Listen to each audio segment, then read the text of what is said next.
Chad Gadya, Chad Gadya, Dizvan Abba Bitre Zuze, Chad Gadya, Chad Gadya. Even those who skip from dinner to the Afikoman at the Seder are likely familiar with this song about an only kid my father bought for 2 zuzim. We know what followed. A cat ate the kid, the dog bit the cat, a stick beat the dog, the fire burned the stick, and so on. Chad Gadya is beloved, sung as a light-hearted ditty, but ironically, it may be the Seder's most audacious text due to its denouement. Then came the Holy One and destroyed the angel of death. The Haggadah's central after-dinner motif is messianic expectation. The Seder ends with a hearty next year in Jerusalem, but Chad Gadya foretells more than our people's ingathering to the land of Israel, more than the perfection of the world. Chad Gadya proclaims the demise of death itself. It calls to mind the emphatic ending of John Donne's famous sonnet, "Death be not proud," and death shall be no more. Death, thou shalt die. Our sages gave a great deal of thought to the subject of death and its place in the grand scheme of things. In a stylistic parallel to Chad Gadya, Rabbi Yehuda used to say, 10 strong things were created in the world. A mountain is strong, but iron cleaves it. Iron is strong, but fire melts it. Fire is strong, but water quenches it. Water is strong, but clouds bear it. Clouds are strong, but wind disperses them. Wind is strong, but the body withstands it. The body is strong, but fear breaks it. Fear is strong, but wine dispels it. Wine is strong, but sleep drives it off. And death is stronger than them all, but tzedakah saves from death. The claim that righteous giving saves from death comes from the book of Proverbs, and it's one that our ancient sages took literally. They knew, of course, that everyone dies, but believed that righteous giving could delay it. Even those who envisioned a glorious afterlife in God's presence were in no rush to get there. As the great boxer Joe Louis said, everyone wants to go to heaven, but nobody wants to die. The Talmud's assertion that tzedakah has life-extending power aligns with the most gripping passage of our High Holy Day liturgy, Unatana Tokef, which begins, "Let us proclaim the power of this day, whose holiness awakens deepest awe."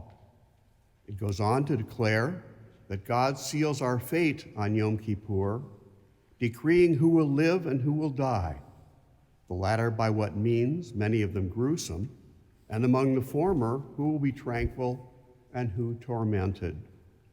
Even the angels in heaven are terrified. Yet just as the drama reaches its apex, it pulls back, telling us that repentance, prayer, and tzedakah avert the harshness of the decree. I interpret Unatana Tokef metaphorically as a profound meditation on mortality, a powerful reminder that existence is fragile and fleeting, and our best response is a life of moral reflection, spiritual awareness, and abundant generosity. To paraphrase Rabbi Abraham Joshua Heschel, these 3 things may not save us, but they make us worth saving. Needless to say, as Rabbi Heschel implies, of all possible motivations for engaging in repentance, as we've been doing since yesterday evening, I hope wholeheartedly, the shallowest must be a desire to delay the angel of death's arrival. Repentance, prayer, and righteous giving, along with Torah study, are the superstructure of a Jewish life, and a prescription for a meaningful one. They are intrinsically worthwhile and help us to grow into the best version of ourselves, earn at least a measure of our blessings, and become honorable human beings, what Jewish tradition calls a mensch. If these are your values, as they are mine, I suspect that you, like I, learned them from parents of whom we think with esteem and gratitude, not for a transient and almost certainly fruitless ulterior motive. These meritorious acts don't prolong our body's life, they sustain the life of our souls. What's more, though these actions are powerful, the Song of Songs teaches us there is a force far mightier: love. We read, "Vast floods cannot quench love, nor rivers drown it. Love is strong as death." It may surprise us that this book of sublime, secular, sensual love poetry, in which God's name is not mentioned and whose verses were sung in ancient wine houses, found a home in the Tanakh. But Rabbi Akiva saw it as an allegory of love between God and the Jewish people, which is eternal. For that reason, as he put it, all eternity in its entirety is not as worthy as the day on which Song of Songs was given to Israel. For all the writings are holy, but Song of Songs is the holy of holies.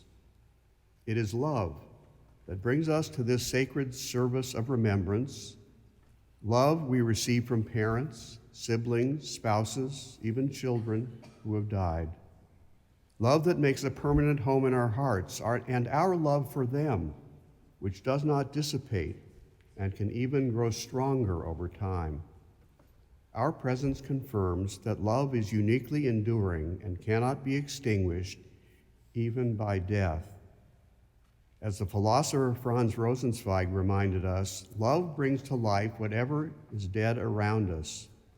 And Dylan Thomas wrote, "Though lovers be lost, love shall not, and death shall have no dominion." Several years ago, friends, parents of 4 children, lost their 17-year-old son from a catastrophic cardiac event. Later, reflecting on their journey, they described working to create a new version of their close-knit family that was true to his spirit.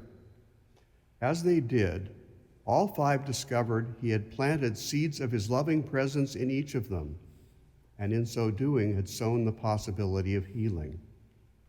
For his siblings, that meant greater clarity about what really matters, sharing their presence more generously with family and friends, and learning to find more pleasure in just being as their brother had done. His parents re-examined and reordered their personal and professional priorities and expressed their gratitude for the person their son had become by creating a scholarship fund and a leadership award in his name at the camp he loved so much, and holding an annual Frisbee tournament on the soccer fields where he loved to play. They found God is present in the love their son continues to create, even though he's not physically there to share it. And they drew comfort from Rabbi Rami Shapiro's beautiful translation of the Ahavat Olam prayer. We are loved by an unending love. We are embraced by arms that find us, even when we're hidden from ourselves. We're touched by fingers that soothe us, even when we're too proud for soothing. We are counseled by voices that guide us, even when we are too embittered to hear. We are loved by an unending love. We are supported by hands that uplift us, even in the midst of a fall. We are urged on by eyes that meet us, even when we are too weak for meeting. Embraced, touched, soothed, and counseled, ours are the arms, the fingers, the voices. Ours are the hands, the eyes, the smiles. We are loved by an unending love. That's how I felt during my mother's brief stay in a Seattle ICU 18 years ago. And again, just 2 months later, during the long days Susie and I spent at my father's bedside in a different ICU as he lay intubated and sedated, both times for what turned out to be their last illness. In the compassionate, attentive care of the nurses, and later, in the warm, comforting presence of two dear friends who came all the way from Cleveland for both funerals, we experienced God's presence. We felt loved by an unending love, a love as strong as death. In Judaism, love, like hope and gratitude, is inseparable from empathy and action. As the Beatles observed on Abbey Road, the love we take is equal to the love we make. Some, like the family I mentioned, find the strength to turn tragedy into a legacy. Others find a new purpose in their loss, like the loved ones of victims of Sandy Hook, the elementary school massacre, who created Sandy Hook Promise, now a major nonprofit that seeks to protect children from gun violence. When Jeremy Coleman and his wife Pamela Becker were struggling with his cancer, they were also raising 3 very young children. They were astonished and inspired by the way their friends swept in, took their kids for fun activities and days away, to give the 2 of them some time to breathe and rest. In his memory, Pamela and his sisters founded Jeremy's Circle, an Israeli nonprofit that supports children growing up with cancer in their families or who have lost a family member to cancer. Together, it offers support to 1,000 families. In 2002, Jenny and John Steingart founded the off-Broadway incubator Ars Nova to honor Jenny's brother Gabriel, who had died of a brain aneurysm at 26. Called one of New York's most adventurous off-Broadway companies, Ars Nova works to discover, develop, and launch talented theater, music, and comedy artists in the early stages of their careers. Sadly, the couple is now facing another wrenching struggle. John has ALS. In a recent interview, Jenny said, "Every painful experience in my life, if I have to live through it, I'm going to come out with a way to give back. It's really important to me to lean into the gratitude I have and the blessings that have come from even the worst stuff." 5 years ago, a dear friend of Susie's and mine, our friendship with him and his wife goes back more than half a century, died after a long, tortuous decline from Lewy body dementia, a progressive disease that damages parts of the brain that affect cognition, behavior, movement, and sleep. In our friend's case, it also wreaked havoc on his autonomic nervous system, which controls involuntary body functions like heart rate, blood pressure, breathing, digestion, and more. This cruel, unrelenting disease gradually robbed him of virtually everything that made him the remarkable person he had been, except for one, the most important of all. At his funeral, his wife said that when everything else had been taken from him, what remained was love.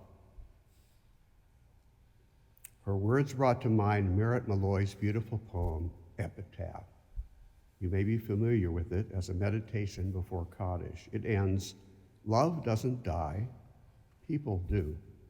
So when all that's left of me is love, give me away." Several years before he died last year, Michael Gerson, a nationally syndicated columnist, gave a memorable sermon at Washington Memorial Cathedral. Speaking of his experience with severe depression when all seemed hopeless, he said, "But over time, you begin to see hints and glimmers of a larger world outside the prison of your sadness. The conscious mind takes hold of some shred of beauty or love, and then more shreds, until you begin to think maybe, just maybe, there is something better on the far side of despair." He continued, "Fate may do what it wants, but this much is settled. Love is at the heart of all things.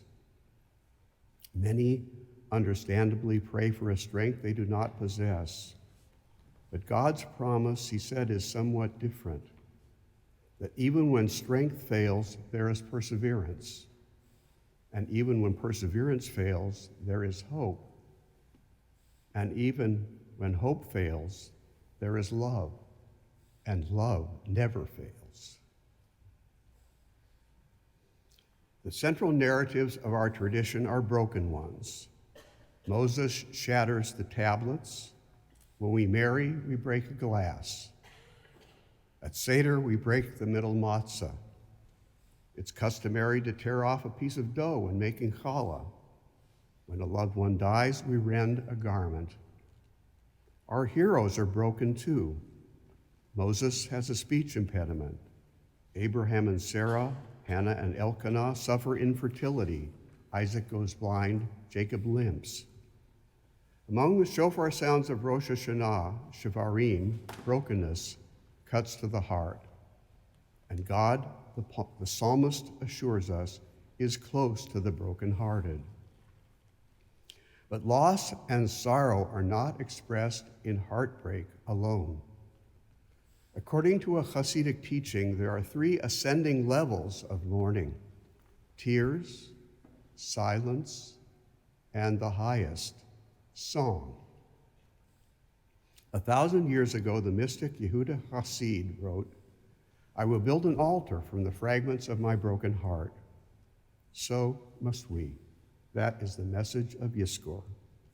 The blessing and challenge of remembrance is to cherish our loved ones' memories in thankfulness, strive to be worthy of them, embrace life and rejoice, to build altars of love, for love never fails. Love is strong as death.